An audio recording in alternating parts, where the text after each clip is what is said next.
Astrology में आपका स्वागत है। आज मैं आप लोगों को सिखाऊंगा मुहूर्त के बारे में।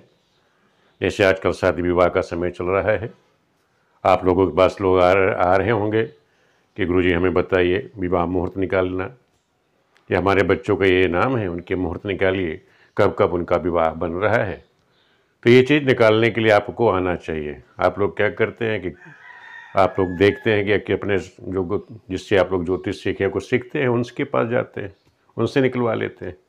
या जो आजकल पंचांग है, दुनिया भर के पंचांग, उसमें लड़का लड़की के नाम की चार्ट बना दिए हैं और थोक में उन्होंने मुहूर्त डाल दिए। आप लोग क्या करते हैं, उसकी कॉपी कर लेते हैं डेटों की और उठा करके उसी को ही लिख करके आप लोग दे देते हैं, जबकि ऐसा नहीं होता, वो गलत होता है। क्योंकि पंचांग करना भी गलती करते हैं, वो भी क्या करते हैं, उठा के थोक में आपको मुहूर्त पकड़ा देते हैं, विचार नहीं करते कि कौन लड़का का क्या नाम है, लड़की का क्या नाम है। उन्होंने उठाया, मुहूर्त देखे, उन्हीं मुहूर्तों को ही भर देते, किसी दिन मुहूर्त है, बस इतना ही चेक करते हैं उनके नाम से बन रहा है नहीं बन रहा है, चंद्रमा अच्छा है नहीं है, बृहस्पति का बल अच्छा है नहीं है, चंद्रमा का बल है नहीं है, लग्न की क्या स्थिति है। इतनी जो मेन चीज़ आप लोगों को गणना करनी है, जो सीखना है, वो हम आपको सिखाएंगे कि आप लोग जब मुहूर्त देखते हैं तो मुहूर्त में आपको क्या क्या देखना है, तारीख आप कैसे निकालोगे, लग्न कैसे निकालोगे, लग्न में ग्रहों की स्थिति कैसे होती है, ये सभी जानकारियाँ मैं आप लोगों को दूंगा। आप लोग चैनल से जुड़े रहिएगा, चैनल को लाइक सब्सक्राइब करें। दूसरा चैनल भी मैंने शुरू कर दिया है ज्योतिष भाई सुनील नाम से, उसमें भी अब मैं इसी तरह की ज्ञानवर्धक चीज़ें ही उसमें भी डालूंगा, तो आप उससे भी जुड़ सकते हैं। और ये शिव शक्ति एस्ट्रोलॉजी आप लोग देख ही रहें, इससे मैं ज्योतिष सिखा ही रहा हूँ, तो दोनों चैनलों से आप लोग जुड़ें। तो आज का विषय हमारा रहेगा विवाह का मुहूर्त निकालना। विवाह मुहूर्त निकालना आप लोग सीखिए। जैसे पंचांगों में हमने देखा, आज मैंने एक पंचांग उठाया, जैसे कई पंचांग हैं, सब में एक डेट दे रखी है, तो चाहे पंचांग दिवाकर हो, चाहे ब्रजभूमि पंचांग हो, इस तरह की जो पंचांग है, जो चार्ट कॉलम सा बना करके मुहूर्त डाल देते हैं, तो उसी में से एक पंचांग हमने उठाया था, पंचांग दिवाकर। उसमें हमने देखा कि उस तो तारीख 2024 में मार्च के महीने में 4 मार्च, 5 मार्च, 6 मार्च को उन्होंने लगातार मुहूर्त दे रखा है। तो मैंने कहा आप लोगों को सिखाने के लिए आज हम यही उदाहरण ले लेते हैं कि भाई इसमें जो शादी वो बता रहे हैं, क्या ये तीनों डेटें सही हैं क्या। मान लो किसी पहले देखना कि ये डेट सही है, सुबह है कि नहीं है।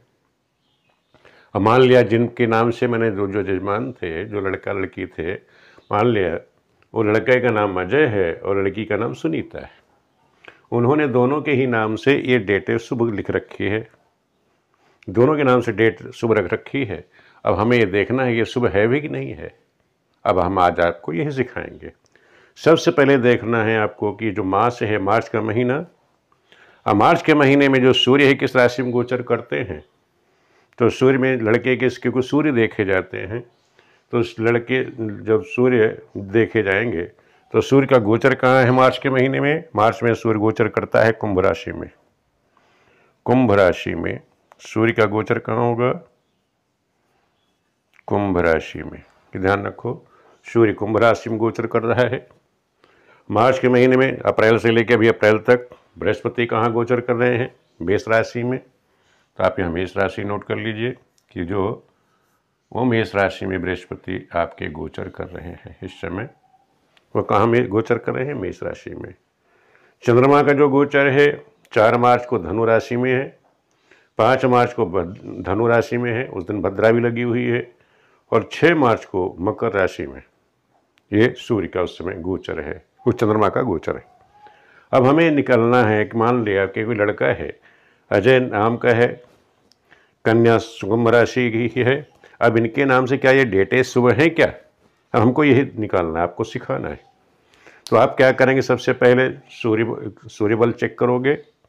तो सूर्य बल कैसे चेक करोगे, जो बच्चे का नाम है वहाँ से लेकर के जहाँ पे सूर्य गोचर कर रहा है वहाँ तक आप गिनती करें। जैसे लड़का मेष राशि का है, सूर्य आपका कुंभ राशि पे गोचर कर रहा है, तो मेष से कुंभ तक आप गिनती करें। तो मेष, वृक, मिथुन, कर, सिंह, कन्या, तुला, वृश्चिक, धन, मकर, कुंभ, यानी सूर्य आपका 11वें आ गया। सूर्य कहाँ आ गया आपका, 11वें। सूर्य आपका 11वें गोचर कर रहा है, तो ये 11 आ गया। अब कन्या का नाम क्या है, कुंभ राशि है और मेष राशि में बृहस्पति गोचर कर रहे हैं। जब कुंभ राशि की कन्या है तो कुंभ राशि से लेकर आप मेष राशि तक गिनती करोगे। गिनती करिए, कुंभ, मीन, मेष, कितना आया 3। तो गुरुबल कितने आ गए, ये आ गए 3। कन्या के आपने गुरुबल देखा तो वो आया 3 आ गया, और सूर्य बल आपने देखा वो 11 आ गया, क्योंकि 3, 6, 11 सूर्य का गोचर शुभ होता है। इसी तरह बृहस्पति भी तीसरे स्थान से गोचर कर रहा है तो शुभ होता है। अब हम देखते हैं कि अब हमने देखना है, हमने गुरुबल देखा, चंद्रबल देख लिया। अच्छा, हमने गुरुबल चंद्रबल यहाँ लिख दिए। ये सूर्य बल को हम यहाँ लिखना था हमको। अजय का सूर्य बल 11 यहाँ लिख दीजिए। ये चार्ट हमने बना लिया था कि आप लोगों को समझाने के लिए। कन्या के गुरुबल लिखने हैं वो यहाँ लिख दे सकते हैं आप। ये तो मैंने गोचर देख दिया, गोचर दोनों का कहाँ चल रहा है, किन राशियों पे चल रहा है बता दिया। तो सूर्य बल आपका 11, गुरुबल आपका 3, इस तरह से लिख लोगे तो आपको थोड़ा समझने में आसानी, चार्ट बना लोगे तो समझने में आसानी हो जाएगी। अब हम दोनों का चंद्र बल देखेंगे। अब लड़के का नाम जब मेष राशि है तो मेष राशि से चंद्रमा कहाँ गोचर कर रहा है, धनु राशि में। तो धनु तक गिनिए तो मेष, वृक, मिथुन, कर्क, सिंह, कन्या, तुला, वृश्चिक, धनु, कितना हो गए 9। तो लड़के के जो 4 मार्च को चंद्रमा कहाँ आ गया, 9वां आ गया। अब कन्या का देखिए, कन्या कुंभ राशि, कुंभ से लेके धनु तक गिनिए तो कुंभ, मीन, मेष, वृक, मिथुन, कर्क, सिंह, कन्या, तुला, वृश्चिक, धनु, 11। कन्या के 11 हो गया, यानी 4 तारीख को चंद्रबल जो है लड़के का 9 है और कन्या के 11वें स्थान पर चंद्रमा गोचर कर रहा है। अब 5 तारीख में हम देख लेते हैं। 5 तारीख में क्या स्थिति है, धनु राशि में ही गोचर कर रहा है, राशि दोनों की वही है, तो गोचर आपका वही रहेगा, 9 और 11 ही रहेगा, 9 और 11 ही रहेगा। ठीक है। अब यहाँ चंद्रमा गोचर कर रहा है मकर राशि में, लड़के की मेष राशि, तो मेष से लेके मकर तक गिनिए तो मेष, वृक, मिथुन, कर्क, सिंह, कन्या, तुला, वृश्चिक, धनु, मकर। तो लड़के के चंद्रमा यहाँ 10 हो गए। कन्या की कुंभ राशि है तो कुंभ गिनिए, कुंभ, मीन, मेष, वृक, मिथुन, कर्क, सिंह, कन्या, तुला, वृश्चिक, धनु, मकर, इसका 12 हो गए। यहाँ चंद्रमा 12वें, कन्या के चंद्रमा 12वें गोचर कर रहे हैं। अब आपको ये समझना है कि किसी भी अगर चंद्रमा या सूर्य, अब ये नोट कर लीजिए, सूर्य, चंद्र और गुरु अगर 4, 8, 12वें गोचर करते हैं, गोचर करें, ये अशुभ होता है। ये क्या होगा, अशुभ है, ये अशुभ है। लेकिन ये ध्यान रखो कि अगर सूर्य किसी का 13 डिग्री पार कर चुका है गोचर में तो उस विवाह आप डेट निकाल देंगे, विवाह शुभ माना जाएगा। इसी प्रकार चंद्रमा है, चंद्रमा लड़के के 12वें शुभ होता है और कन्या का 12वें चंद्रमा है तो अशुभ होगा, फिर विवाह डेट वो आप मना कर देना। बृहस्पति, अगर बृहस्पति का जो बल आप लोग विचार करते हैं, ध्यान रखो, ये कोई आपको बताता नहीं है, शास्त्रों में लिखा भी है कि यदि कन्या 13 वर्ष की है तब तो आप उसका गुरुबल देखिए।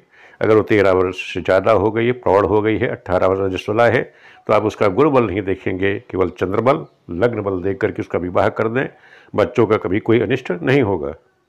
तो यहाँ बृहस्पति का बल अगर 4, 8, 12 भी बृहस्पति गोचर कर रहा है, और कोशिश करो अगर वो मित्र राशि में गोचर कर रहा हो, जैसे इस समय सूर्य कहाँ गोचर कर रहा है, मेष राशि में, तो मेष राशि में अगर 4, 8, 12 भी होगा तब भी वो बृहस्पति अशुभ नहीं माना जाएगा। जैसे वृष राशि में भी अप्रैल के बाद आएंगे, वृष राशि में आएंगे, अपनी शत्रु राशि में होंगे। लेकिन कन्या की उम्र अगर 18 साल, तो कानूनन है कि 18 साल से पहले कन्या का विवाह नहीं हो सकता है, तो भी अगर वृष राशि में भी बृहस्पति गोचर करा, शत्रु राशि में भी गोचर करा, 4, 8, 12 हैं, तब भी वो अशुभ नहीं माना जाएगा। केवल आप कन्या के चंद्रबल और गुरुबल ही देखेंगे, ये आपको कोई बताएगा नहीं, मैं आप बता दे रहा हूँ। सब पंचांग करता, मुहूर्त भी निकालते हैं, सब कुछ करते हैं, लेकिन ये चीज़ें लिखते नहीं, गौड़ा रखते हैं वो लोग। तो हमने आपको बताया कि हम दोनों ने क्या देखा सबके, कि गुरुबल, चंद्रबल, सबके देखने 4, 8, 12वें होगा तब भी वो शुभ माना जाए। अब हम अपने टॉपिक पे आ जाते हैं, जो उदाहरण लेकर हम चल रहे थे, समझा रहे थे आपको, हम अपने विषय पे आ जाते हैं कि जैसे इन्होंने तारीख निकाली, इनके लिए तारीख निकाली, इन बच्चों के लिए, मान लो अजय और सुनीता के लिए, ये अजय सुनीता नाम से वर कन्या है।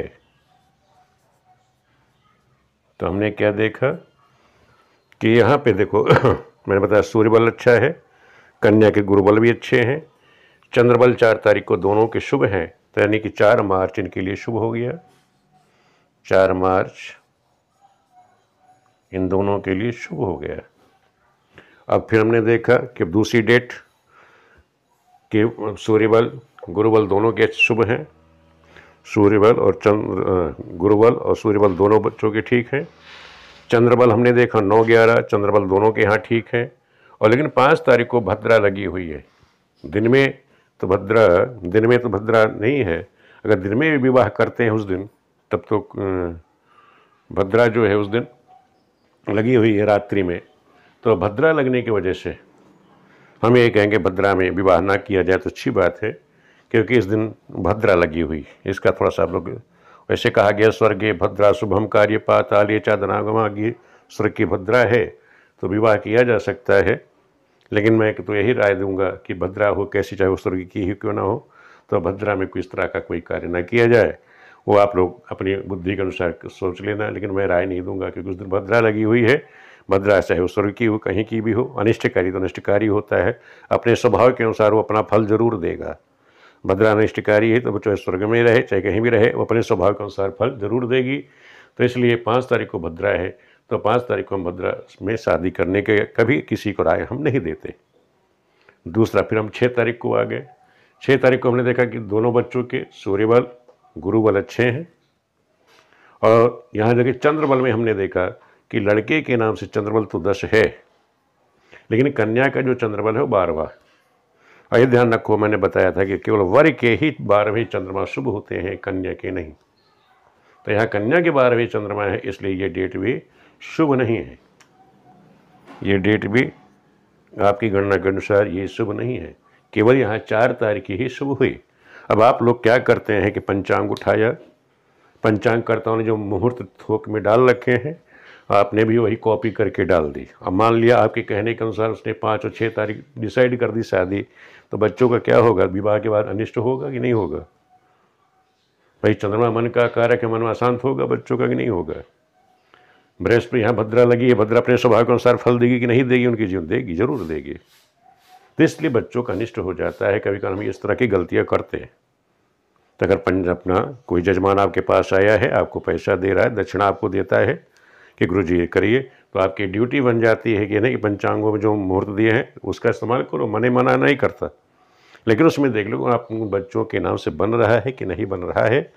वो डेट आप अपने जजमान को दीजिए, जिससे उनका कल्याण हो, उनका मंगल हो, किसी प्रकार के उनके दाम्पत्य जीवन में कोई दिक्कत ना आए। इस प्रकार आप क्या कहेंगे, अजय सुनीता के नाम से 4 मार्च का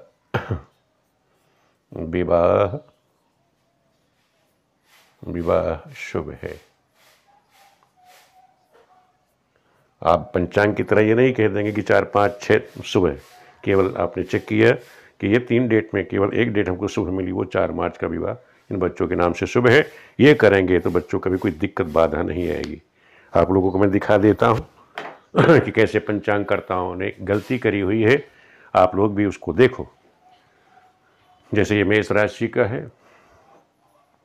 देखो मेष राशि का आप लोग चेक करिए, खुद भी आप लोग देखिए कि देखो मार्च में ये पंचांगकर्ताओं ने दिया हुआ है।